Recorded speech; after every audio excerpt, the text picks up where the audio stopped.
Saya baru sembuh dok, boleh ikut vaksin COVID nggak ya nanti? Mari kita cerdaskan bangsa. Assalamualaikum warahmatullahi wabarakatuh. Selamat datang di channel Nusantara Sehat bersama saya Dr. Heri. Kali ini kita akan membahas tentang vaksin untuk penyintas COVID. Kenapa saya angkatkan topik ini? Karena seringkali saya mendapatkan pertanyaan yang seperti ini.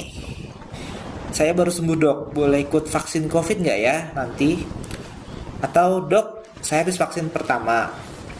Terus 1 minggu kemudian saya terkena COVID, dirawat, dinyatakan sembuh. Setelah dinyatakan sembuh, saya ingin vaksinasi COVID yang kedua nih. Kira-kira boleh nggak ya dok, saya ikut vaksinasi yang COVID yang kedua? Atau belum pernah vaksin sama sekali, kemudian sakit. Setelah sakit dinyatakan sembuh. Nah, apakah penyintas COVID tersebut boleh mendapatkan vaksin lagi? Nah, seperti itu. Jadi ya pertanyaan seputar antara penyintas COVID dengan vaksinasi itu sendiri. Yuk, kita cari tahu nih. Nah, saya cari tahu di sini saya dapatkan jurnal yang dilakukan penelitian di Denmark pada tahun 2020 dengan data sekitar 4 juta PCR. Di sini jenis penelitiannya merupakan jenis penelitian observasional, yang artinya diambil sampel dari waktu tertentu dengan jumlah tertentu, kemudian dibandingkan dengan sampel pada waktu yang berbeda. Biasanya waktunya tuh beberapa bulan dari waktu yang pertama. Nah, ini kita ingat ya, di tahun 2020 itu kan ada dua gelombang ya, dua gelombang dua gelombang wabah COVID. Jadi ini berdasarkan isinya itu diambil sampel pada gelombang pertama dan pada gelombang kedua. Apa aja hasilnya dari penelitian ini, dari jurnal ini? Ini hasilnya pertama, dari penelitian tersebut ditemukan bahwa terjadi peningkatan 80% atau lebih tinggi pada usia muda yang kurang dari 65 tahun. Kemudian untuk usia 65 tahun sampai 65 tahun yang ke atas itu sekitar penurunannya sekitar 47%. Peningkatan dari sistem proteksi dari imunitas tubuhnya. Baik, kita lanjut ke data dari United Kingdom. Di sini menggunakan 2 kali percobaan ya. Yang percobaan pertama atau 2 kali penelitian diambil dari data 20.000 tenaga kesehatan. Di sini disebutkan terjadi penurunan infeksi SARS-CoV-2 sampai 83% selama sekitar 5 bulan setelah infeksi pertama. Jadi kemungkinan dia terinfeksinya tuh lebih rendah 83% dibandingkan orang yang belum pernah terinfeksi. Kemudian itu untuk yang dari tenaga kesehatan. Kenapa sampelnya tenaga kesehatan teman-teman? Karena tenaga kesehatan itu paling rentan infeksi untuk COVID-19 karena mereka pasti mengurus pasien-pasien yang COVID-19, kemudian rentan terjadinya reinfeksi. Jadi tenaga kesehatan yang pernah terinfeksi, kemungkinan besar reinfeksinya itu lebih besar juga, tetap ada. Nah, ternyata itu terjadi penurunan sampai 83% selama paling minimal 5 bulan setelah infeksi yang pertama tadi. Kemudian sebanyak 12.541 tenaga kesehatan, ini jumlahnya lebih sedikit yang dites, tapi menunjukkan 89% protection,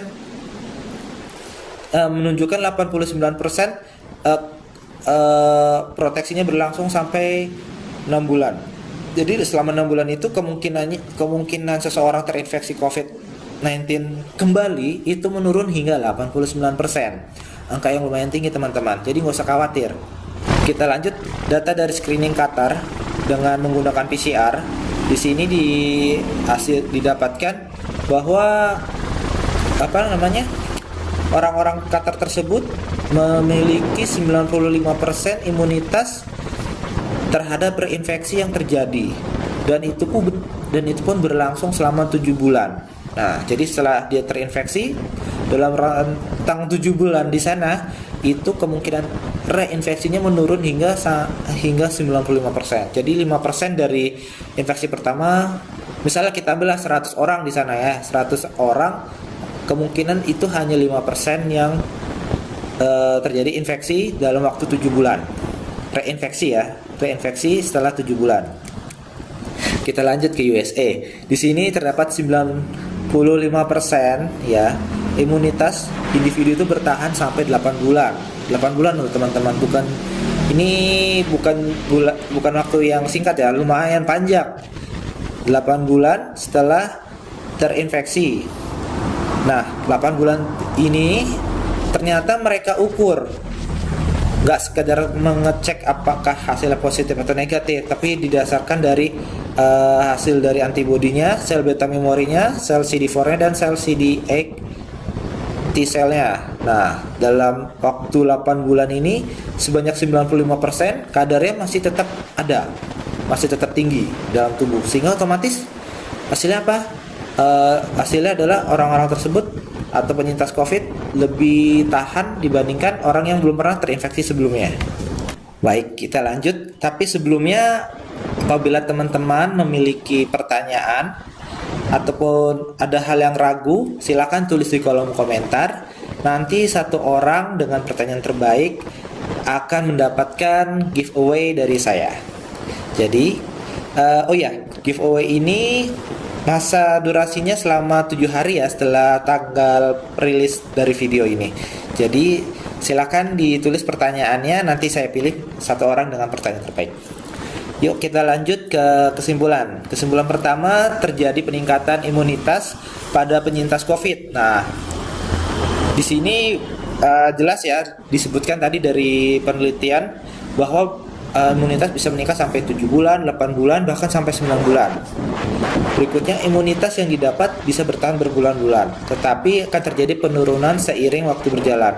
Oleh karena itu, teman-teman yang sudah menyandang predikat penyintas COVID, alangkah baiknya tetap mendapatkan vaksinasi. Vaksinasinya tidak harus langsung di saat itu juga, di bulan itu juga, ataupun 2 bulan setelah dia dinyatakan sembuh,